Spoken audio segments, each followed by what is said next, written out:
Welcome to another episode of Inbound Closer Review. My name is Shane. I'm your host for tonight, and it's Friday, September 10th.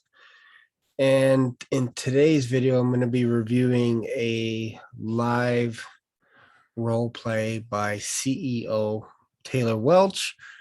And then I'm going to share my thoughts after the role play. It's not very long. It's only about 7 or 8 minutes, and it's basically the prospect is giving Taylor, I just need to think about it. The price is too high. I don't have any money. I don't believe this will work for us. So basically giving him every objection, and this is basically how he handles it. And like I said, I'm just going to give you some of my thoughts as well. And then if you're interested in becoming an inbound closer, all that good stuff, hopefully I can enlighten you a little bit, let you know what it takes to become an inbound closer. Excuse me. All right, let's begin, shall we? All right, share sound. Here we go. Let's play. I want to think about it. All right, so is this how you make decisions? So I'd love to role play that with you. All right. How you would. Let's do it. Tell me. All right. Yeah, it sounds really, really good. I know I want to do this. I just need to think about it. I need like a week to think about it. Think about what? And this is a lot of money. And this market that I'm in, the Hungarian market, I've never invested this much money before. So honestly, I have to look at my finances. I know that this is something I'll want to do, but I gotta think about this. Can I just think about this? Can I get back to you in like a week? No. No? So the offer is off the table after this? Not necessarily. Okay. So I can think about it? What do you want to think about? Here, let me ask you some questions. How long have you been in business? A year. And is your income where you want it to be? No. Okay. And do you think your beliefs have anything to do with why your income is not where it needs to be? I can see that. Yes or no? I could see it as not an answer. Yes or no? What do you think? Yes. Do you think you doing the wrong things has anything to do with your income being where it's at? Yes. Do you think maybe not doing the right things has anything to do with your income not being where you want it to be? I can see where you're going here. I doubt that, but just let me get into your psychology for a minute. Okay. What's your monthly income? $5K. $5K. And what do you need it to be? I want to jump in and make $10K with you guys. Okay. That's a concern. Why is that a concern? Because even at $10K, you would be one of the lowest earning clients in our portfolio. I'd love to make more, but that's where I see realistically that I could really get to 10K. Well, realistic based on what? Your 1 year experience of doing it the wrong way and not knowing the right things to do? Help me out here, man. I'm trying to make you some money, but if you want to make 10K, dude, go stand on the side of the street with the poster. Let's be realistic here. Okay. So what's your realistic? What do you see is possible? Well, the guy that I work for does over 10K an hour, so I don't think that there is necessarily an upper limit just because you live in Hungary. Yeah, this is it's a lot of money. Well, let's just tackle that real fast. All right? Okay. If you can't work for the next 50 years and you have $9,800 that you can live on for the next 50 years in your retirement, is that a lot of money? $9,800 for the next 50 years? No. No. So what's the belief thing right now going on with that's a lot of money? I mean, it's more money than I've ever paid anybody ever before. Yes, but you make $5K a month. So Yes, that's double what I make. Yeah, but the reason that it's a lot of money to you is because you don't make any money. Okay. So you have to get to a place where you can truthfully make an accurate, realistic decision, not an emotional decision. Because 9,800 is not a lot of money. We're talking about 9,800. At worst case scenario, we double your income. So you invest 10K for 120K. That's worst case scenario. You would be the poorest client we have at that. So we want to hopefully raise your income, yes, to closer to 20 or 30. Hopefully. Yes. You're not going to argue with me if I raise your income. No. Do you want to think about it?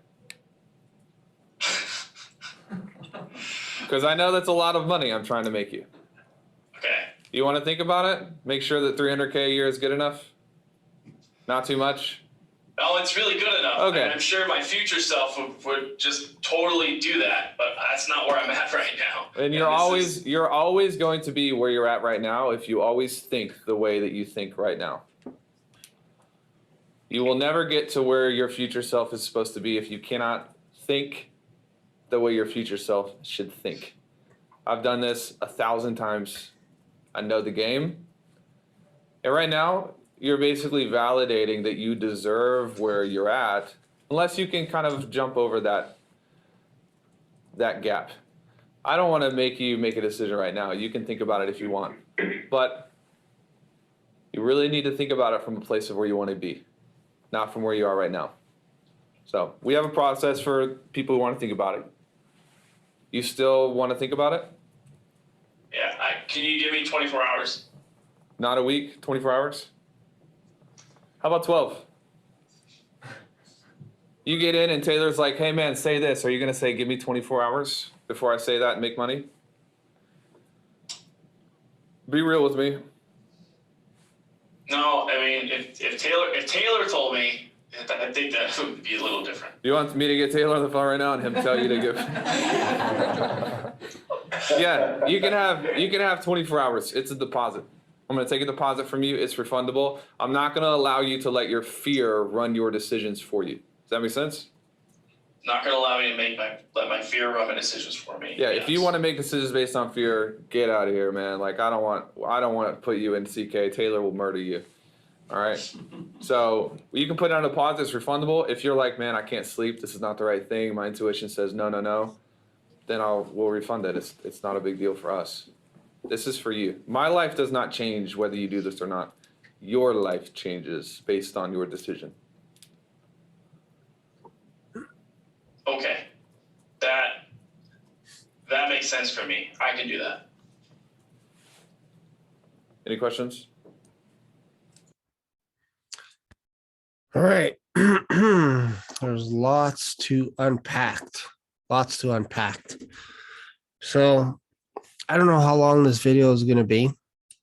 I don't want to make it too terrible long, but I think it's important to explain a couple of things that are going on and how it works and all this kind of stuff. And let me just see if I can all right, let's just do this here. So let's just share a little bit. Here's the whiteboard. So I'm just throwing this out there. I haven't really thought about this too much, but how can I draw this? I think I will try this. I will try it like this, and hopefully this will make sense. So there is this huge gap of people that are not happy with what they're making. So it could be anywhere from, let's just say 0 to 10K. They're not happy. Because I could tell you, the people that are making more than 10K aren't necessarily looking on YouTube on ways to make money. It's usually these people right here, people that are 0 to 10K. And it's probably a huge percentage of people that are probably less than 5K that are looking for ways to make more money so that they could do what? So that they could quit their job, quit their job, fire their boss, whatever it is. Maybe they want to do something different, whatever it is, but usually this is the situation that they're in. And there's this huge gap, there's this huge void. So the job of the inbound closer, let's just abbreviate it, is to create a gap, so that the person wants to jump over and come to the other side.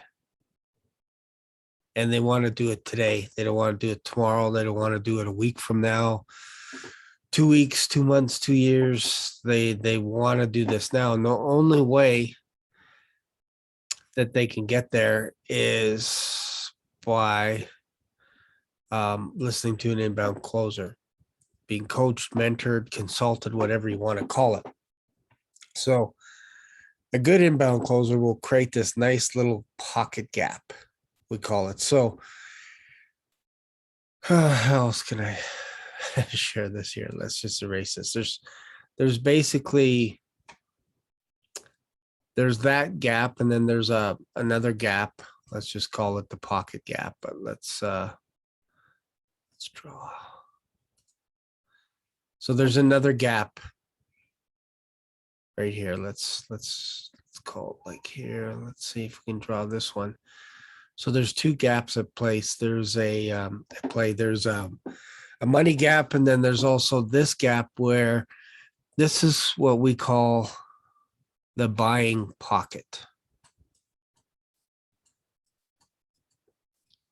The buying pocket.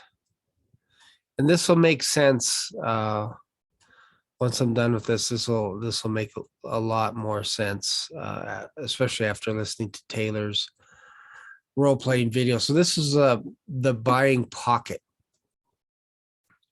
This is where you want the majority of the people to fall into this. So think of this as the old buffalo jump, where you just herd buffaloes over into the buying pocket and you drop them into here. And this is where the big money is made, right here.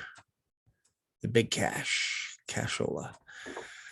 So what is the buying pocket? The buying pocket is, let's just divide this up into, for the sake of time, I will say this is fear, and unbelief. And I'll explain this.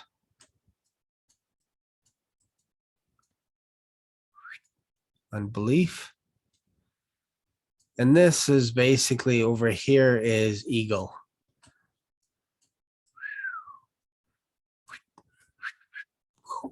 So you want to get people away from ego, and you want people to get away from fear and unbelief.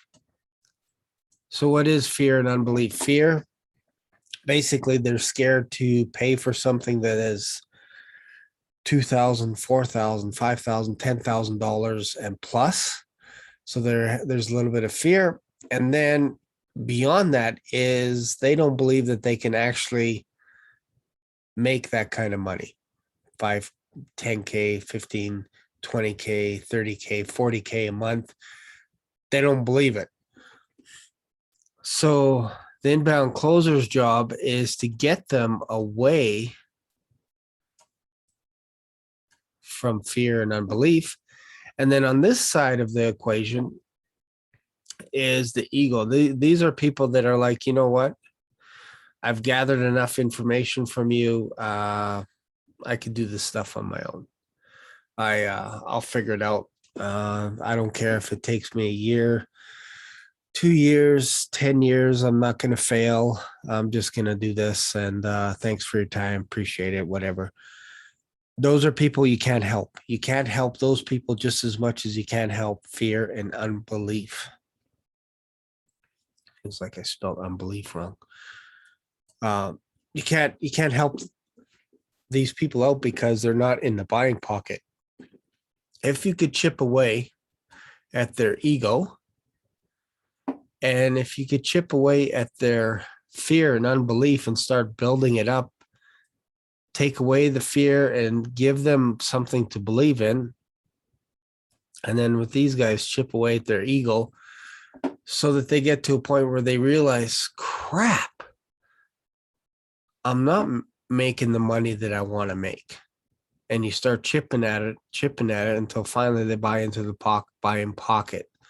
And then they decide, you know what, this makes complete sense. Based on the track record that I've had over the past year, 2 years, whatever, things aren't getting any better. I'm not getting past the 5K marker. So you push them over into the buying pocket. And then same thing with fear and unbelief. You got to get rid of that fear and unbelief. Otherwise, even if they were to buy, they're going to give you a refund the next day.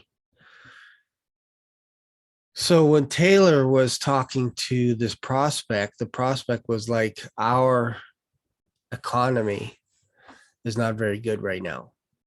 Can you give me a week, 2 weeks to think about it? And so there was a little bit of fear and unbelief, and Taylor had to come in and basically swoop in and basically come in almost like a daddy figure, an authority figure, and just say, you know, basically in a roundabout way, if that's how you process your thinking, you know, basically, where did that get you in a nutshell? So if your fear and unbelief has got you to this point in today, what makes you think thinking about it for a week, 24 hours, 12 hours is going to change anything?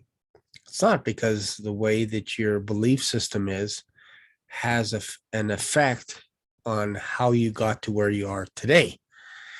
And it's pretty tough to argue against that way of thinking. So the way you get around that stuff is obviously you got to hammer the fear and the unbelief in a nice way. Taylor and company probably hit it a little bit harder, because you heard the tone. Basically, no, I'm not going to let you think about it. Someone else on, you know, the sales sniper side of things would be more like, okay, let's just talk about that. How much money do you want to make? 5. Okay, great. Or how much are you making right now? 5. Okay. How much money do you want to make? 20. Cool. How close are you to getting to $20,000 with whatever job you're doing right now in the next 1 year, 2 years, 5 years? How close are you to getting to 20K? Then they might say something like, I'm not very close. And then the question would be, are you willing to settle for that? Who's responsible for that? Who's responsible for settling? And then this is where the difference between the sales mentor and the sales sniper gets you to sell yourself on the dream, if you will, of making more money. Whereas the sales mentor would be like, look, dude, I'm just going to drag you along because I know this is the best thing for you. And I have guys that are at the low end of the totem pole that are making $120,000 a year. They're at the bottom of our barrel. If you want to be at the bottom of the barrel, that's fine. And then it's almost like guilt pushes you to thinking that, oh, wow, $120,000 is nothing. I'm making 50, 120 is still nothing. There must be more. And the only way that I can be helped is if I jump on board with Sales Mentor. Matt Ryder and company have a different way of doing it. including Jeremy Miner, where basically it's persuasion questions. They ask you enough questions so that you actually think about it, and they position it in a way that it's on you. It's not, it doesn't matter about them because they can continue on, but it's up to you whether or not you're going to be comfortable sitting at base camp. And Matt would position it like, you know what, base camp is still pretty cool. You know, other people want to climb the mountain, but you can stay at base camp. Base camp is cool. There's nothing wrong with base camp. There's nothing wrong with staying where you're at right now. You can do it, you know? And then the question would be asked, why not just stay exactly where you're at for the next 2 weeks, 2 months, 2 years? Why not do that? So it's just a different way of positioning the prospect. I like the sales sniper side of it because you can actually position that with any industry. So if it's video productions, you know, I need time to think about it. You know, if I'm selling a $5,000 live event package or a $10,000 event package, that will come up and be like, oh, I need to think about it. I need to talk to my partner, all this kind of stuff. And these skills you're going to need, it doesn't matter what industry. It just depends what style you're comfortable with. You can go with Dan Lok. Dan Lok has a little bit of a buying style or a selling style, if you will. Basically coined the phrase high ticket closer. So Jordan Belfort has the straight line. Dan Pena has his way, basically just slaps the piss out of you until you make a decision.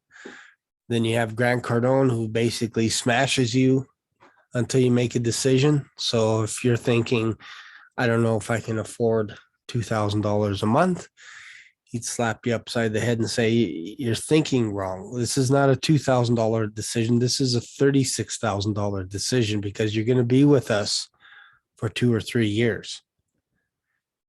Stop thinking small. So these are all the different sales tactics that are out there. You know, when it comes to becoming an inbound closer, you just basically pick your poison. I say that kind of in a joking way, but you just pick out which style fits you. I started out of the sales mentor, went into the sales sniper, and now I'm just basically rogue, if you will. I'm a rebel, doing my own thing. But I'm still using all the strategies because I'm on the phone with decision makers and I'm selling live event packages that are $5,000, $10,000, $20,000. So there's big money to be had with live events. And I should say live streaming, not live events, live streaming, because live events are getting crushed right now by COVID. And the only way to overcome that is if you can do live streaming and help businesses take care of that need by being able to live stream. And then all of a sudden they can get their point, their message out to hundreds, if not thousands of people. That's why I love YouTube. YouTube, people could be watching this video from anywhere in the world. So I hope that helps just to kind of, you know, help you decide, like if you're wanting to become an inbound closer and you're not sure where to go, you can go the route of the sales mentor. It's $97 to get going, rocking and rolling.